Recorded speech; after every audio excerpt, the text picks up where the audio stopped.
pues eso, a exponer un debate en la mesa común para que primero cada ponente utilice un minuto de tiempo, porque hablamos con el tiempo pues un poco limitado.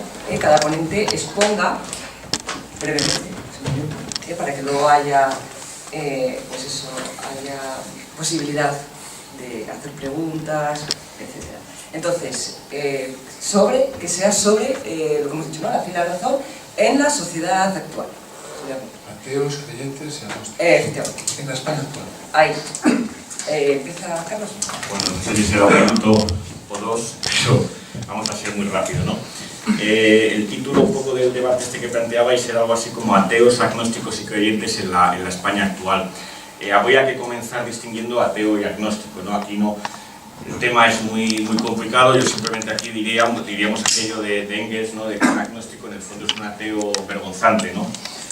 Y lo que hay que interesar cuando uno dice creyentes, hay que dar el parámetro, ¿no? Yo continuamente lo que he intentado aquí es que cuando alguien dice Dios hay que decirle de qué Dios me estás hablando, cuando dice religión, de qué religión me estás hablando. Continuamente hay que dar el parámetro, ¿no? Y aquí hay que darlo.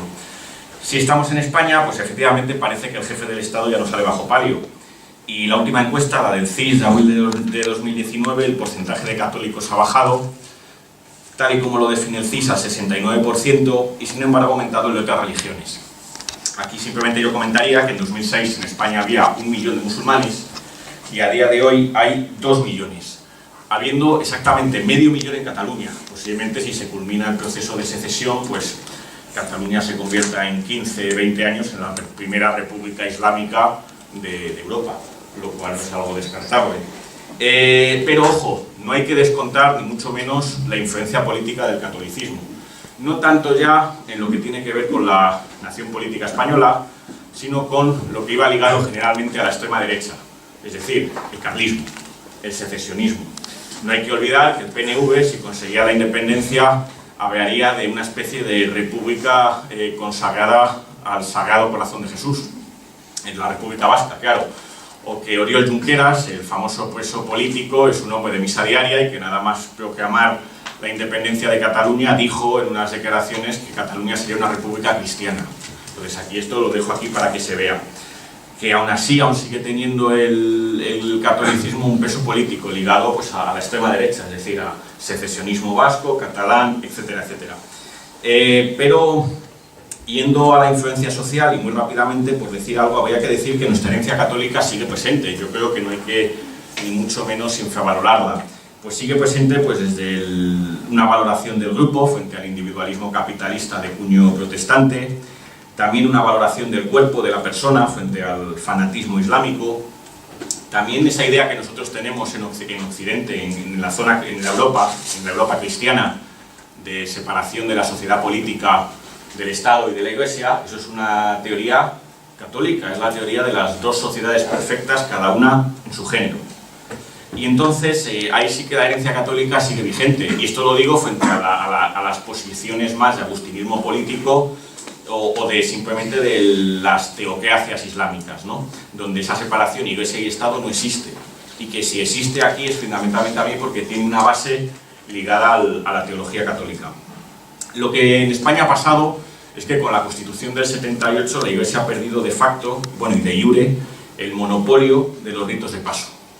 Pues el monopolio de los ritos relacionados con el nacimiento, el matrimonio, el entierro, etcétera, etcétera. Claro, aquí se dirá que bueno, que eso no es importante para la religión, ¿no? Pero yo creo que si el catolicismo a día de hoy es importante no es porque haya sido una religión natural, por tener una fe vaporosa en Dios, no, si el catolicismo es importante ha sido porque es una religión civil, en el sentido de Barrón, ha sido la religión del Imperio Romano y luego la religión del Imperio Español, y esa es la importancia, un poco en la línea de lo que comentaba Miguel Ángel al final de la charla, del catolicismo. Y finalmente comentar que lo que ha habido a día de hoy en la España democrática del presente es una transformación. Si antes era la Iglesia con su calendario, pues el que marcaba las diferentes festividades, Semana Santa, Navidad, hoy San Justino, pues a día de hoy lo que marca el ritmo de la vida de 40 50 millones de personas es el calendario deportivo, ¿no? Hoy es la final de la Champions, en septiembre empieza la Liga, y eso es lo que marcaría un poco el nivel. Y en este sentido yo creo que la influencia que sigue teniendo a día de hoy la Iglesia, pero que ha perdido, es totalmente las cuestiones relativas con los ritos de paso, donde de nuevo se vería muy bien la funcionalidad que antiguamente tenía y que aún puede seguir teniendo, ¿no? En el sentido, como decía también Miguel Ángel, de aquello que decía Napoleón, de que un cura ahorra 100 gendarmes. Hoy a lo mejor diríamos pues, que un psicólogo ahorra 100 gendarmes, ¿no? Ya está. Muy bien, Carlos. Tendremos un poco más de... A ver, continuamos con Jorge, ¿verdad? Sí. Pues bueno, un minuto, procuraremos que sea un minuto.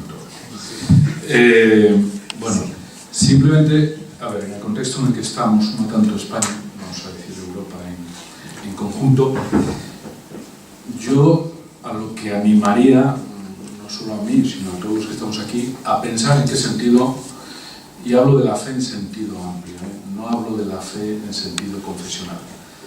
¿En qué sentido necesitamos de la fe para vivir? Y de una fe que sea razonable, o sea, que lo que creamos sea razonable. Vivimos en una cultura donde el emotivismo, sentimentalismo, sensiblería, pues tiene pues un ámbito de crecimiento pues infinito, y deberíamos de reflexionar, pero todos en conjunto, creyentes, no creyentes, en qué creen los que creen, y lo del libro aquel, el diálogo entre Martín y Humberto Eco, en qué creen los que no creen. ¿Por qué? Porque al final vamos a confluir en una cosa, que lo que nos preocupa y ocupa es lo humano. Y lo que nos preocupa y ocupa a cada uno como seres humanos es aquello tan clásico kantiano de qué puedo saber, qué debo hacer y qué puedo esperar. Yo creo que estas tres preguntas nos las podemos hacer todos a nosotros mismos. Y luego subrayar otra cosa importante, que al final, en la vida, lo que nos importa se resuelve en eso, en creer, en esperar y en solucionarlo todo con aquello que también lo decía el teólogo Stefan Balthasar, ese título tan redondo. Al final, solo el amor es digno de fe. Estupendamente, Jorge, también. Miguel Ángel. Bueno, pues nada, muy brevemente, ni siquiera el minuto. Es decir, que España, ya que es el título, sigue siendo formalmente católica. Teníamos una posibilidad, como decía Puente Gea, de hacer un deslindamiento de la fe católica. Sin embargo, la divorciada Roca Solano, cuya vida anterior es muy digna, pues tomó pues, santo matrimonio con don Felipe VI. Eso significa mantener el nacionalcatolicismo hasta que alguien lo pare, ¿no? Eso no es baladí, es decir, eso es un giro totalmente, porque todos sabemos que ella era republicana, atea, pero esa falsedad yo creo que hace mucho daño al cristianismo. El cristianismo no creo que sea templos, desde mi punto de vista. Creo que es un sentimiento razonado de que es mejor respetar, amar a los otros, que tanta parafernalia y curas vaticanos y rollos de esos. Sí, no, al hilo de lo que dices, vamos a ver, lo decía bien esta mañana Carlos, lo de, a ver, yo cuando rezo no rezo a la causa, no, mi experiencia religiosa se basa en un encuentro con el acto puro, al que todavía no he encontrado, por cierto. Sobre todo, la fe entendida en clave cristiana es un encuentro de tipo personal con Jesucristo. Hay unos escritos, hay un dibujo de lo que es la persona de Jesucristo en esos escritos, que además, piénselo bien, son escritos de varias fuentes, 4 evangelios, no hay un evangelio, hay 4 miradas sobre un mismo asunto. Y ese evangelio nos habla de Jesucristo, y el encuentro que tienes con él es un encuentro de tipo personal, es decir, Jesucristo y su vida te dice a ti algo, no me gusta emplear esa expresión, algo que puede ser útil para tu vida, pero es más, yo lo amplío en sentido antropológico. ¿Amar es útil para la vida? No, es que es la sustancia de la vida. A alguno de los presentes no le gusta amar y ser amado, a todos. Saber conocerse a uno mismo es útil para la vida. Cultivar la interioridad es útil para la vida, es evidente. Pero eso va asociado a la experiencia de fe, que es una experiencia, no es otra cosa. Y el último, pero no menos importante, por ello, Fernando. Bueno, siempre se guarda para el final. No, No, yo como soy un humilde nietzscheano, aunque humilde y nietzscheano sean contradicciones per se, ¿no? Bueno, yo quisiera puntualizar algo sobre lo que se ha dicho lo que dijo Miguel Ángel de razón y fe. Quizás la fe sea incompatible en muchos aspectos con la razón, pero desde luego una razón sin fe tampoco se sostiene. Nietzsche criticaba con mucha virulencia lo que llaman la ciencia sin conciencia, ¿no? La fría racionalidad que se consolidó a raíz del periodo ilustrado y lo que llama el nihilismo pasivo frente al nihilismo negativo de las religiones, ¿no? Pues es otra manifestación, la conciencia reactiva que quiere gobernar por sí misma sin someterse a Dios ni ninguna otra clase de juez censor. Y predice, a mi modo de ver Nietzsche, el prólogo de Así habló Zaratustra, un fenómeno que se está dando, yo creo que ahora en el siglo XXI, que es el nihilismo pasivo del último hombre. El último hombre, ¿quién es? Pues el que pasa hasta de ser ateo, el que con pagar la hipoteca, ver Sálvame y llegar a fin de mes ya tiene suficiente. Claro, esto nos lleva a una existencia totalmente vacía, incluso de esperanzas vanas, ¿no? Y llega a ser insoportable. Y entonces, ¿qué es lo que se está dando?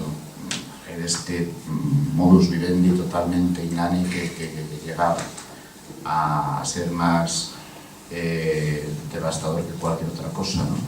Pues un repunte de la fe en la Universidad de Chesterton en cualquier cosa, un repunte de los nacionalismos, de los fundamentalismos, de las sectas e incluso lo más absurdo de todo, pues el sexo del ateísmo como una especie de religión, o sea, el hecho de no creer en Dios una religión. Pues cada día tenemos una sorpresa nueva con noticias tales como primeras comuniones laicas, semanas santas laicas. Vamos a ver cómo va a ser una Semana Santa laica. Es que eso es otra contradicción. Numeritos en la capilla de la Universidad Complutense, que a mí es que me llama la atención, porque es que yo de alguna manera, si incluyo estos actos de profanación, encuentro que eso de alguna manera, todo lo perverso que es creer de algún modo. Y ya lo dejo ahí, porque creo que ya me ha precedido el minuto, ¿no? Bueno, una cosa, uno cuando se levanta por la mañana no dice ante el espejo, soy ateo esencial total. A mí eso es lo que pienso.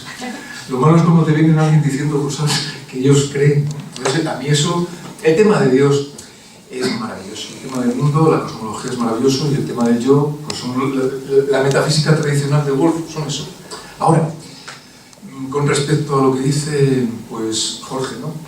Que tiene una comunicación con Cristo personal, que viene de unos textos, etc.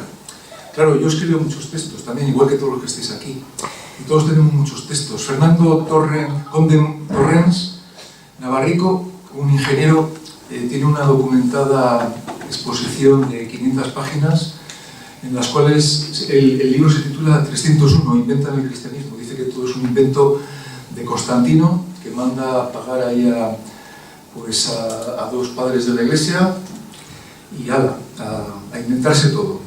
Luego también tenemos en el siglo XXI la invención de Jesús de Nazaret. En el siglo XXI acaba de salir 500 páginas.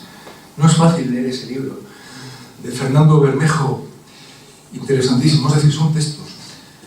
Yo ahí, cuando a mí me decían en el colegio, ¿no? Jesús, tal, cuando luego investigas, que dice Piñero, Antonio Piñero, que solo sabemos de él un 10% y lleva 42 años, pienso que al cristiano se le hace muy flaco favor cuando dice que tiene que ser casi un teólogo.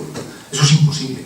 Un 10% solo se puede conocer, si es que se llega, de la figura de Jesús de Nazaret. A mí me parece que es apostar demasiado, es casi la apuesta pascaliana. La fe, la creencia que antes preguntaba, me preguntaba, pero yo no lo sé. Yo he dicho al principio que yo tengo muchas dudas de algunas cosas, de otras no. Lo de Dios, de verdad que no es un tema que a mí me preocupe nada. Me preocupan otras cosas. Pero el concepto de fe lo estudia muy bien Hume, lo estudian muy bien los escritores que han estado antes, y no es para definirlo, pues la fe cree en lo que no se ve, Astete, ¿no? No, eso no es así. Hay que estudiar toda la historia, que cómo los hombres van conociendo el mundo, y cómo cada vez que tenemos más conocimiento, vemos que hay incompatibilidades entre unas cosas y otras, que la cosa no es tan fácil, y que a mí, pues, soy muy partidario de lo que decía Schopenhauer. El cristianismo, eso Miguel Ángel me lo ha dicho, a veces lo hemos recordado, pues es fe para el pueblo, es decir, para el vulgo, perdonadme, filosofía para la muchedumbre, para que tengan algo, ¿no? Porque si no, ahora ya está la sexta y otras tal. En cualquier caso, los textos son muchos. Hay unos análisis de un señor que pasó al otro mundo, Gonzalo Puente Ojea, yo los tengo todos, los he ido haciendo poco a poco, y joder, levanta bastante apoyas. Creo que también es falible, ¿eh? Pero creo que Jesús, si leemos a Schoenfeld, el partido de Jesús dice que Jesús era simplemente un nevionita que quería transformar mesiánicamente la realidad del pueblo judío. Hay tantas que al final yo creo que el cristiano que quiere ser el Cristo se le pone muy difícil. Creo que el arquetipo Cristo, Buda, son muy importantes. Pero ahora, no te metas en más Honduras porque es como con Buda, ¿eh? Hay multitud de contradicciones. Bueno, luego ya nos aplaudís a todos. Lógicamente, claro, lógicamente la experiencia de una persona con fe es una experiencia, pero bueno, vamos a ver, cuando decimos la experiencia de fe, ojo, estamos diciendo una experiencia que es racional en tanto en cuanto es comunicable y creíble. Y ojo, distingo muy bien entre ser crédulo y ser creíble. Son dos cosas muy diferentes, ¿no? Lógicamente, claro, aquí no hay tiempo para hablar sobre la historicidad de Jesucristo. Bien, yo creo que todos podemos estar de acuerdo en que existió un hombre llamado Jesucristo, al que, bien, Jim Meyer, que lleva ya escritos 5 o 6 tomos sobre el Jesús histórico, lo llama, que es una expresión que a mí me dice bastante, un judío marginal. Porque no hay que perder de vista una cosa, Jesús no fue cristiano, eso no lo perdamos de vista. Jesús fue judío, eso parece evidente, y fue un judío marginal dentro de lo que era la sociedad de su época. Tuvo problemas con el régimen existente y terminó como terminó. Eso parece histórico. Lógicamente, entrar ya en otras cosas, defender, por ejemplo, la historicidad de la resurrección, ya ahí estamos en otro terreno. En otro terreno que es el terreno de la fe. Y en eso soy bastante realista, ¿no? Luego otra cosa, conviene que lo pensemos. Bien, iluminar todo con la racionalidad. Pensemos una cosa, lo sabemos bien. ¿Todo lo que hacemos es racional? No, lo sabemos perfectamente. Desgraciadamente, ya no voy a Dios. Cuando nos comprendemos a nosotros mismos, hay mucho de una palabra que has dicho, misterio, y podríamos decirlo de otra manera, enigma. Y es precisamente en esa búsqueda donde hace falta razón y fe. Lo decía antes Fernando. Es que la razón también necesita de la fe. Cuando... Sí. No, una cosa, que cuando vemos, por ejemplo, un libro de Jay Haley, Las tácticas de poder de Jesucristo, que es un psicólogo americano interesantísimo, y analiza cómo el tejemaneje que se trae Jesús, cuando los buenos estaréis a la derecha, los malos a la izquierda, a mí ese Jesús, de verdad, me puede decir lo que sea. Creo que es un Cristo esquizofrénico que lleva muchas veces a unos mensajes y a los contradictorios. Creo que Jesús, yo lo he estudiado poco, porque tengo todavía la jubilación si llego, y creo que he estudiado bastante. Decirme que Jesús, este que aparece en el Evangelio, es un personaje maravilloso. Si leemos, por ejemplo, pues cuando le hace pasar el alma del demonio a los cerdos, que tanto ruido pues, ha creado en el que escribió La puta de Babilonia, de Fernando Vallejo, que arremete contra la Iglesia Católica. Es decir, el caso de Jesús, tú dices, no es fácil de estudiar aquí, mucho menos, ni aquí, ni Buda, ni nadie, ¿no? Pero creo que es un ser muy contradictorio, que está, a mí, yo no creo en que haya seres humanos perfectos. Yo creo que su naturaleza humana es totalmente imperfecta es tan modélica como puede ser la de otro pobre hombre por ahí. No tiene para mí ningún misterio una vez que lo analizas. Ninguno. Y Buda, y Sócrates, y Pitágoras habían dicho que los hombres hay que amarlos. Yo no sé de dónde, y todo ese rollo de, todo ese pasión y tal, creo que es ahí muy nietzscheano, ¿no? Refrescarnos, o sea, creo que es un poco oscuro esa zona. Cristo para mí es un personaje más, para nada modélico en nada, en nada. Vamos, tanto como tú o como Ana o como yo, otra cosa es el rollo, pero ahí hay que estudiar primero si existió ese crucifixión. Muy rápido, ¿no? Yo voy a hacer un diagnóstico, ¿no? de los debates aquí que estáis teniendo muy rápido, Y la idea es que de nuevo la perspectiva es la siguiente, ¿no? Yo creo que aquí os estáis deslizando una perspectiva metafísica idealista hablando de razón y de fe, como si existiera la fe y existiera la razón, ¿no? Primero, la razón no existe por ningún lado. Existen las razones matemática, geométrica, porque hay una pluralidad de ciencias, existe la filosofía, etcétera, etcétera. Entonces, y lo mismo pasa con la fe. Y entonces aquí de Matute se habla de la fe y se habla de la fe, qué sé yo, en la segunda ley de Newton como si fuera lo mismo que tener fe en, qué sé yo, en Dios Padre, ¿no? Y no es lo mismo. Entonces aquí hay que ir distinguiendo, hay que dar los contenidos en cada momento de la fe. Y decir, y no homologar cuando se habla de fe, porque ese es el truco, ¿no? A mí me parece que tú algo has comentado ahí al principio con el texto que has leído. Es decir, hay que distinguir muy bien de cuál es el contenido de esa fe y sobre todo también cuál es el método de prueba. Es decir, no es lo mismo tener fe en que si yo acerco este boli aquí se cae, que tener fe, qué sé yo, en el dogma de la transustanciación, ¿no? No es lo mismo. Entonces yo insisto en que hay que evitar ese tipo de debates idealistas e ir a una visión más de distinguir razones y distinguir fe, ¿no? Y luego cuando se habla que también tú, Miguel Ángel, has acabado también como Jorge de una manera muy catequética con lo del amor y todas estas cosas, ¿no? A mí ya sabéis que ese tipo de cosas me dan urticaria, ¿no? Y no, pero hay que recordar que el amor siempre es con respecto a un segundo frente a un tercero, ¿no? Que es la solidaridad. Entonces, por supuesto que nos podemos tener aquí mucho amor, católicos y ateos, pero a lo mejor es frente a un tercero, ¿no? Es la solidaridad aquella, ¿no? La solidaridad de los 40 ladrones, ¿frente a quién? Pues frente a los que están robando, ¿no?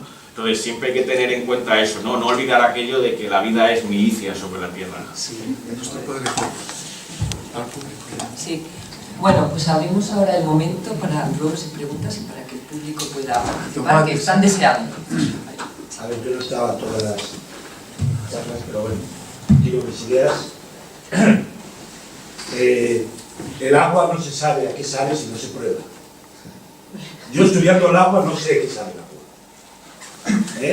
Ha habido ritos de paso a lo largo de la historia de la humanidad. También ha habido ritos de ideas. Incluso una, dirigida por un tal Hitler, casi acaba con la sociedad. Las ideas no cambian al ser humano. Las ideas son temporales. Preguntémonos qué ideas teníamos hace 10 años. ¿Dónde están? ¿Dónde están las ideas de hace 20 años? De uno mismo. ¿Dónde estarán nuestras ideas dentro de 10 años? ¿Serán otras? ¿Serán transitorias?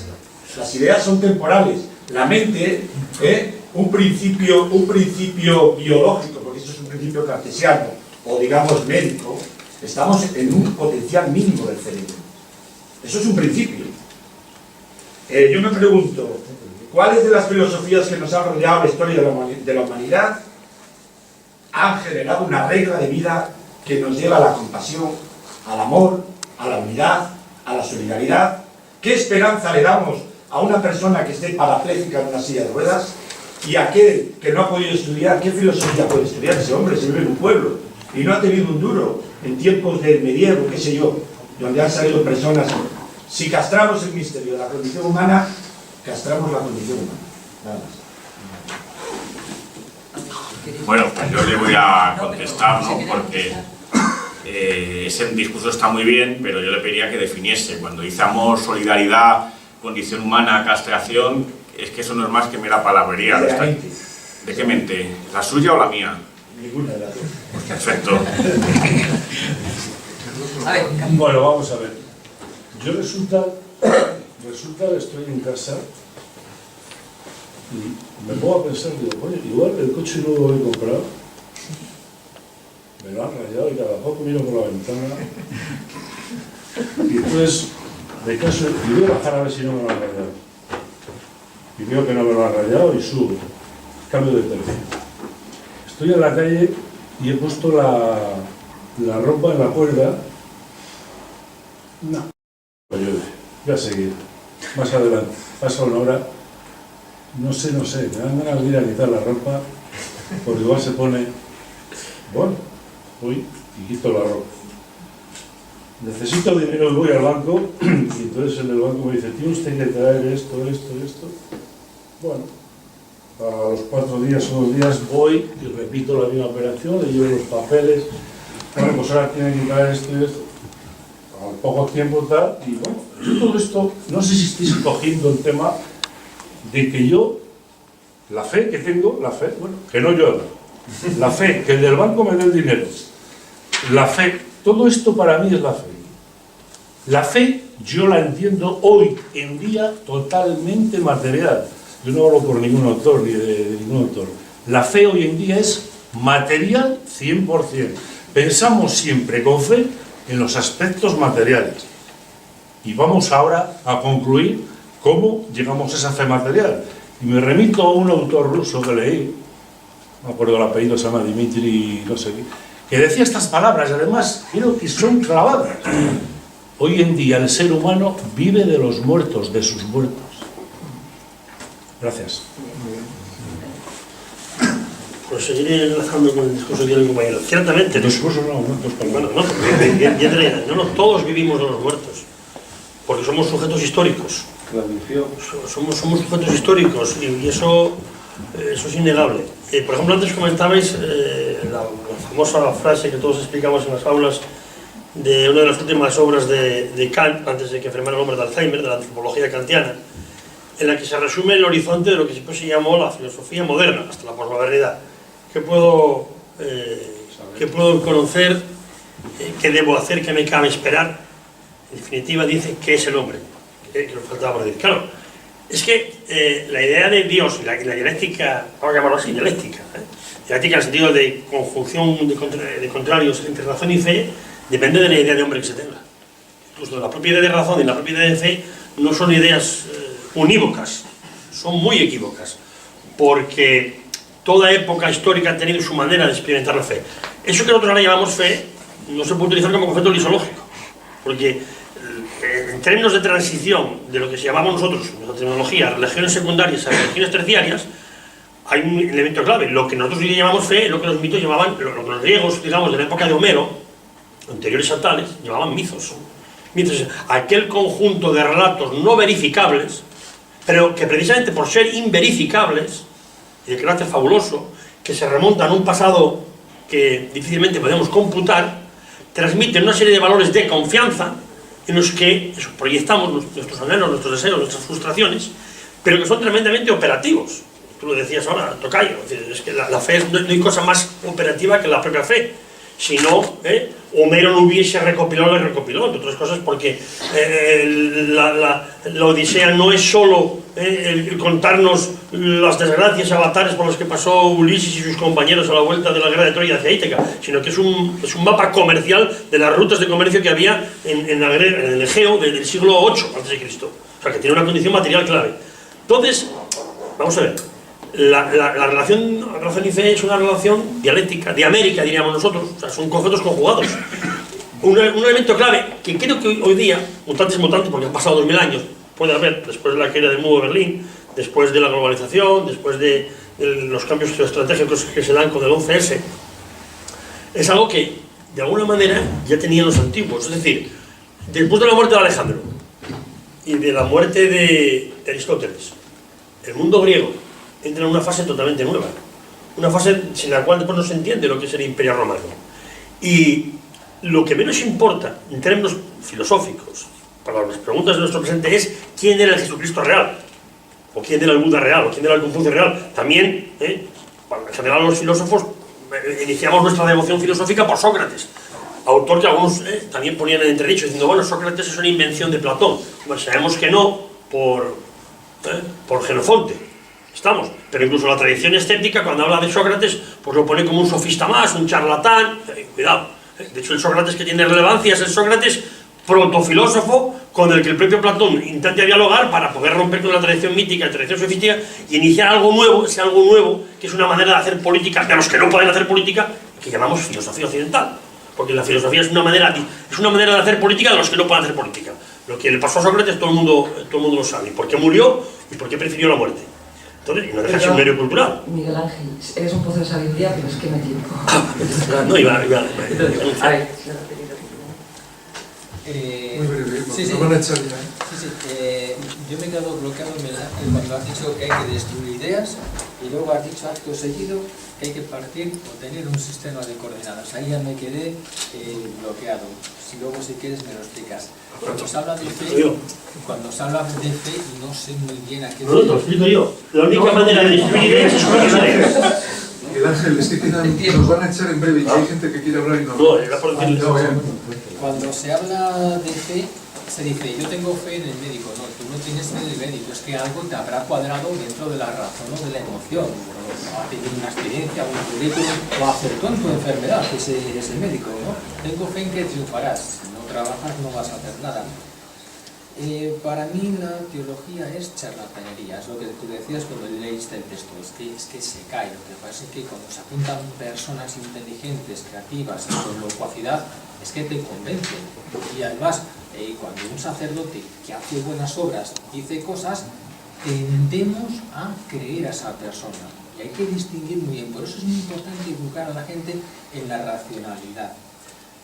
¿De verdad que la fe es dinámica, no es vana? ¿O es que se construyeron catedrales para evitar el castigo, el temor de Dios, el infierno, o porque los leoneses necesitaban dinero? ¿De acuerdo? Me gustó la frase esa de educar en la realidad. Tiene tela, Tiene tela. Jorge, no son 4 evangelios los que hay, son 82. Lo que pasa es que por conveniencia... Canónicos, sí. Sí, no. Lo que pasa es que por conveniencias, ustedes dirán, por providencia divina, porque nos asistió el Espíritu Santo, quedaron en 4. Pero que no son 4, que son copia uno de otro. Yo no lo digo por Dios, porque Dios no se ocupa de que haya 4 evangelios. No sé si se ocupará, pero desde luego de eso no. Bueno, lo dijo un concilio, simplemente, nada más. Claro, lo dijo un concilio y los papas eligen porque el Espíritu Santo asistió. Es que hay que educar a la gente en la realidad, en la racionalidad. Basta ya tanto Dios y tanto alma que no. Muy bien, estupendo. Voy a resumir todo lo que quería decir a una cosa que es la que está latente en todos los debates, ¿no? La razón y la fe. Y se ha hablado aquí mucho pues, de fe, sobre todo el sacerdote o el fraile, ¿no? Ha hablado de la fe razonable, ¿no? Y es que esto es totalmente, y lo digo creyendo en Dios, pero sería lo mismo que si no creyese, sería lo mismo, vamos. La fe y la razón son totalmente incompatibles. Y concretando la fe y la razón, ¿qué fe? La fe en Cristo.